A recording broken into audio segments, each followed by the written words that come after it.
Oh, there's a spider. It's, See that bitch? Yo. you gotta kill.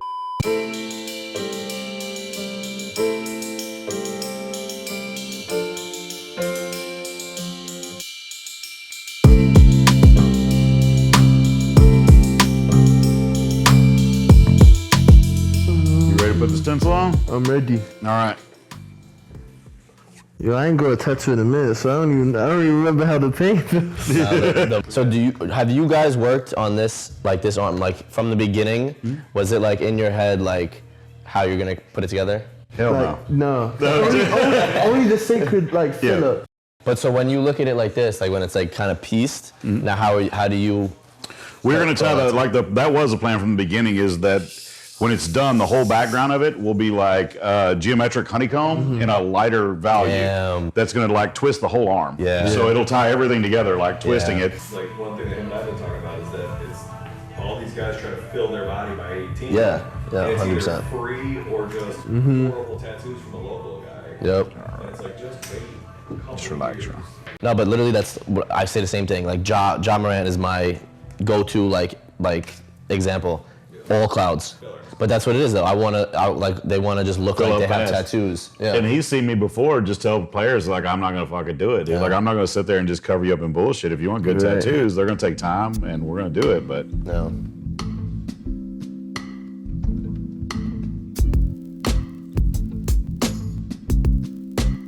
How long have you been tattooing for? October 8th will be 30 years. 30 years. Yeah. All right, so that's what my question was. So right now you're using an iPad and stuff. 30 years ago, what's how different is it? 30 years ago, the shops that I worked in and stuff, they didn't even want custom art. They only wanted to do flash. It was all about production, Tattooing at that time wasn't even art per se, it was more about the mechanics of just getting pigment to stay in the skin and you're in, because they didn't want everybody to learn to tattoo. Them old guys were real hard to get in with. Mm-hmm. And did you, when you were first getting, 30 years ago, did you feel like you needed to be tattooed to get into tattooing? Kind of. I got into it a lot different than most people. So when I was a kid, my dad was in prison, and when he got out, he started getting tattooed in there, and I was just intrigued by it, you know. And I was drawing a lot and everything during that time. So he got out, saw how I could draw, and was like, hey, we still want to get tattooed, me and my friends. So I started off 13 years old tattooing my dad and his friends for 5 years. That's so cool. After those 5 years, I was old enough to go into a shop, and they helped me get a job in a shop, and been doing it ever since. So for him, you said he gave you ideas last night. For the most part, guys that I know that are higher profile are more on the fly about everything they do in life. It's not as well thought out. They kind of have an overall aesthetic, I think, that they're going for, and a style that they look at. But as far as this is exactly what I want, it's not there. Yeah. As an artist, you prefer doing something like this, where it's this private session, you're in a house, or you like working in your shop? Very rarely do I work on location. I'll do it. Jeremy, I consider like a friend. We've known him through college. He calls my kids on their birthday. Okay, so, what I mean? And he's such a good dude. Like, when you get to know him, he's not just your typical person. So this I would come do it for. So are you strictly off-season tat guy? No, I'll definitely do tattoos during the season. I think it just depends. I probably wouldn't do it somewhere where I can get scratched or Well, you were saying, so you get beat up when you play. Yeah. So you have little nicks and knacks on each piece. It's annoying, but I feel like that's the beauty in it as well. At the same time, with everything, it's not, it's not bad if there's a little scratch or something. I think sometimes it kind of looks cool. Yeah. No, so, it adds to it. Yeah, exactly, it adds to it, but it is what it is in the end. Chicks dig scars. Yeah. When was the first tattoo? When did you first start getting tatted? Ooh, I think I was 16. I was on vacation actually. Yeah? With my parents and my boys. And it was in Croatia. And I got a sun. It's actually on my leg, my thigh, with my stepfather. We got the same sun. So yeah, that was my first one. That's dope. Yeah. It wasn't normally the first tats you're trying to hide it from mom and dad. I mean since I was a kid, I was always to my parents, yo, I want tats. It was always a thing. Even with my hair, I always wanted to dye my hair. So it was they knew it was coming, and they both already had a couple tattoos. Okay. So they were cool with it. But where's that come from? You think was it music? Like you've seen musicians with some tattoos, or you've seen artists? Like what got you into it? I think it was a mixture. I think, like seeing people on the streets, basketball players, music, of course, and just art in general. I feel like it was cool to like have something, last and be on your skin and stuff. So I feel like they're so like kind of addictive. Like you get one and you're already thinking about the next one. Yeah. Like, walk me through some of your tats. The one on my my forearm is like signifies like life and death with the skull and the doves. It's actually the first one we did. The first one, yeah. And then the sacred geometry is actually pretty cool. There's arrows like pointing out away from the tattoo, and that's all like the negative energy like leaving. Okay.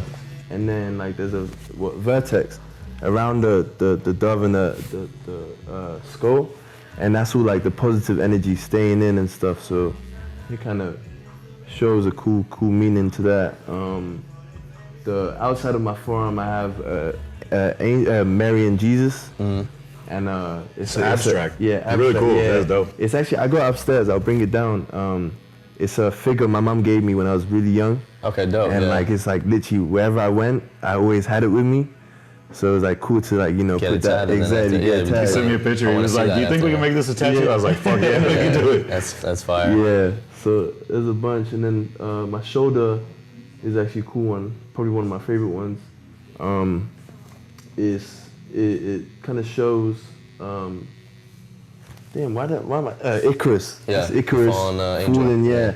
And this, I have words saying never too high, never too low, because his dad gave him wings, and told him to never fly too high, or they're gonna fall off. Yeah. And then never too low, or he's gonna drown. And you know what he did? He flew high. Yeah. So it's kind of just showing, never be too high, never be too low. You've been like the best rookie to come in ink-wise. Like you Right. have quality tattoos, which is like not common in the NBA to come into the league with quality. So like what do you think like for you was different, like mindset-wise? Like how come you, when you were 16, didn't just go and be like, I'm ready to have a sleeve? Yeah, and have clouds in it.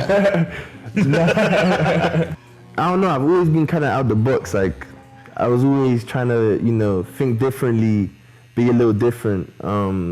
Like with everything, fashion, my hair, just the way I act. I think it's always been like, I was a little different. Like I was just trying to be, think out the box. My mom always used to tell me like, don't be in the box, like just be you, you know what I mean? So I feel like that's what made me kind of be unique in, my art, my tattoos, so.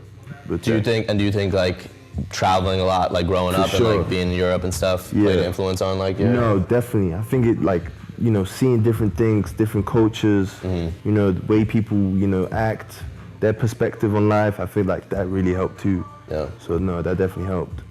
Yeah, you're not just like closed to like Exactly. one culture, thing, one exactly. Yeah. I feel like that's what it is a lot here is like, you grow up and it's like you're at an AAU tournament and someone's got a sleeve. It's like, oh, that's so dope. I want some clouds and a cross on my arm. Like, let's go do it. Nah. And that's what we get most, coming in the shop. People don't have ideas of their own anymore. Nobody walks in, they're like, that's the thing that's changed so much about like the start of tattooing, that transition was in the start, people would come in with ideas. All they had was just ideas like, in my head, I see this, and that was our job to interpret that and draw. Well, there's people, I haven't seen it yet of any of yours, I'm sure we will, but like guys get, like for example, PJ Washington's entire sleeve, there was a follower that like went and got the exact sleeve. It's like, crazy.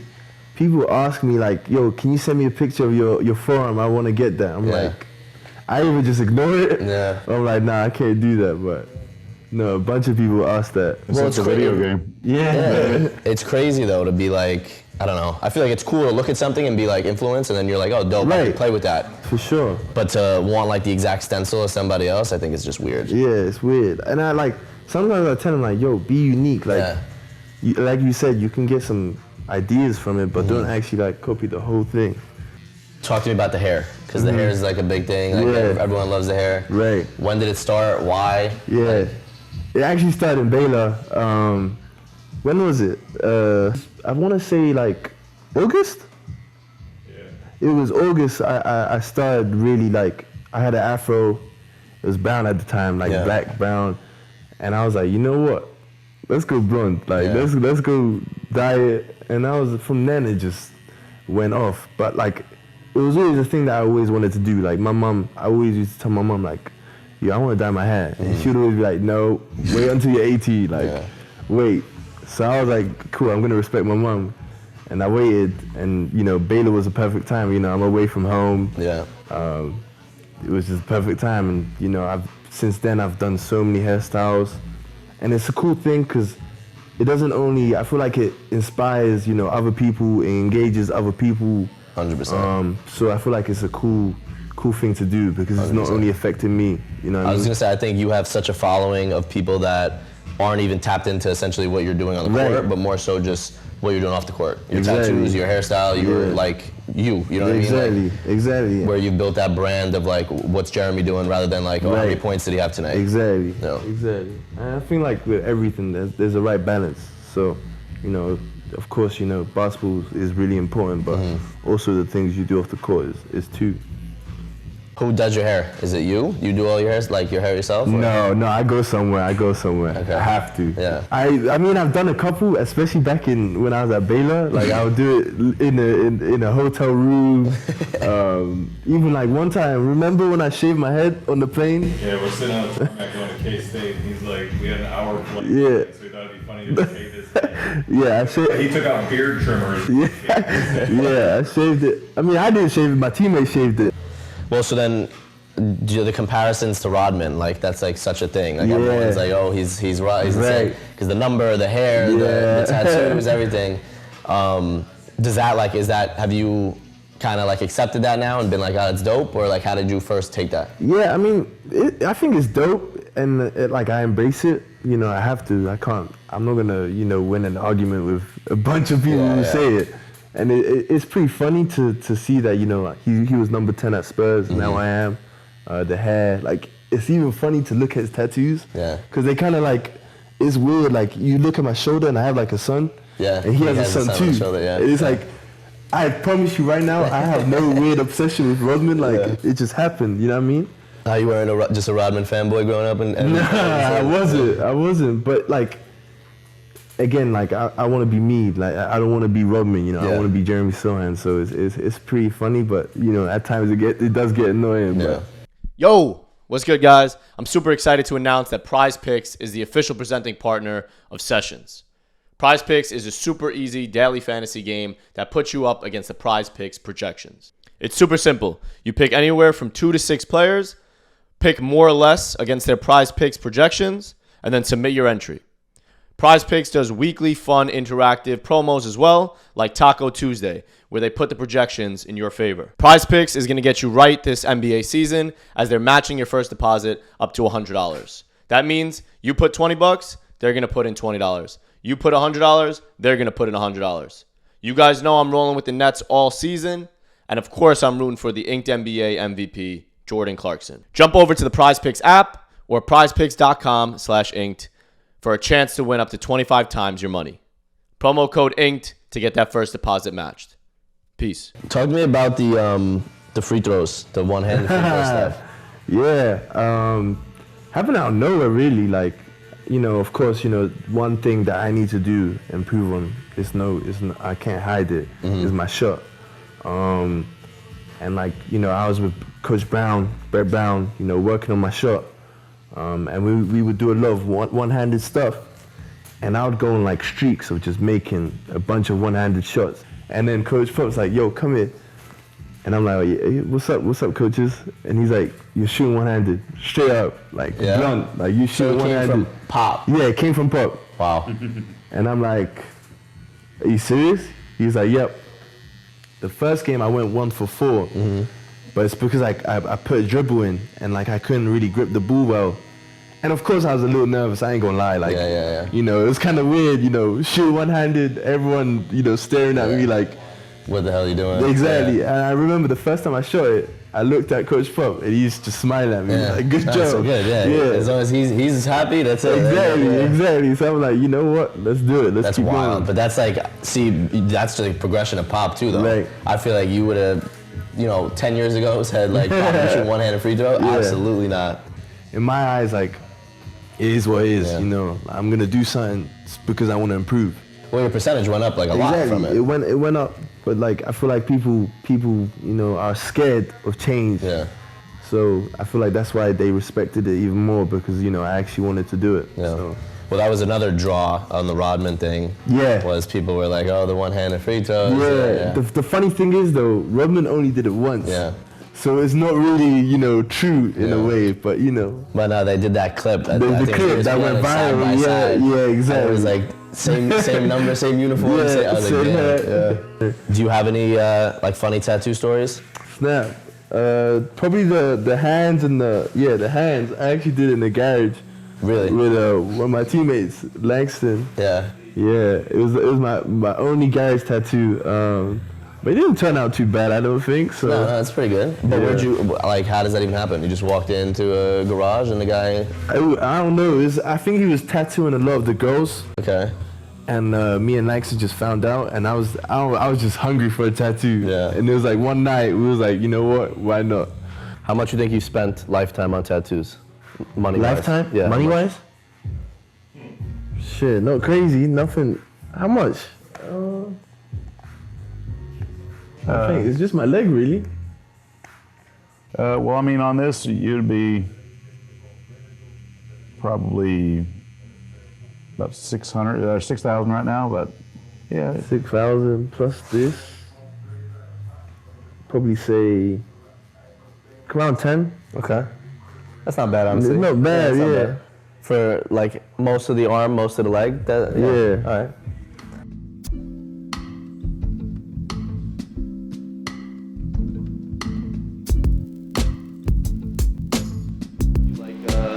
San Antonio? Or no? Yeah, I love it. It's nice. It's like not much going on, so Probably a lot better than Milwaukee, though, no? hell, Yeah.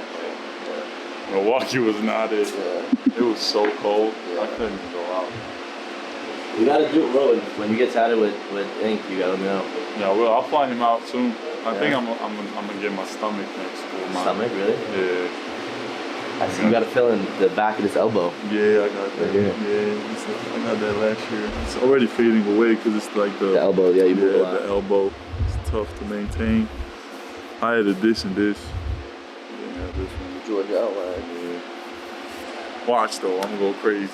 I need my stomach. I need my stomach. Really? I just don't know what to That's put like on.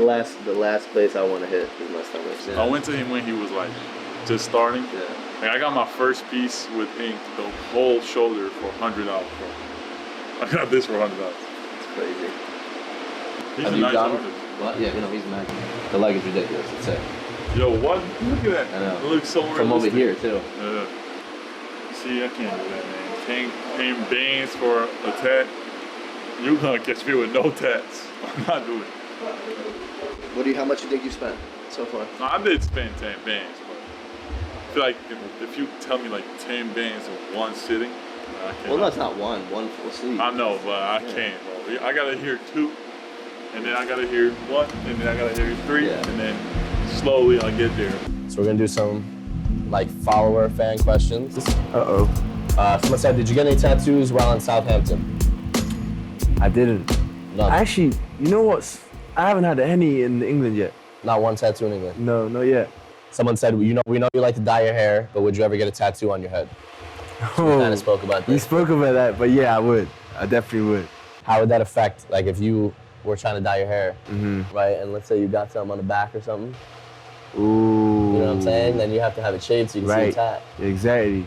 But I'll probably get like a buzz cut, like a level 1 or 2, where you Yeah. can still see the tat.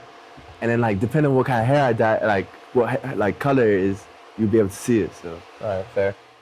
Which one of your teammates, so besides yourself, who on the team has the best tattoos? You guys aren't that inky, honestly. not Like, you guys crazy. aren't that Yeah. tatted. Pretty clean cut roster. Clean cut. I mean Devin. Yeah, but there's no look. Yeah. Yeah. Sandro. Mamu. Okay. Sandro for sure. They love Sandro Yeah. too. Sandro love got Sandro. yeah, Sandro for sure.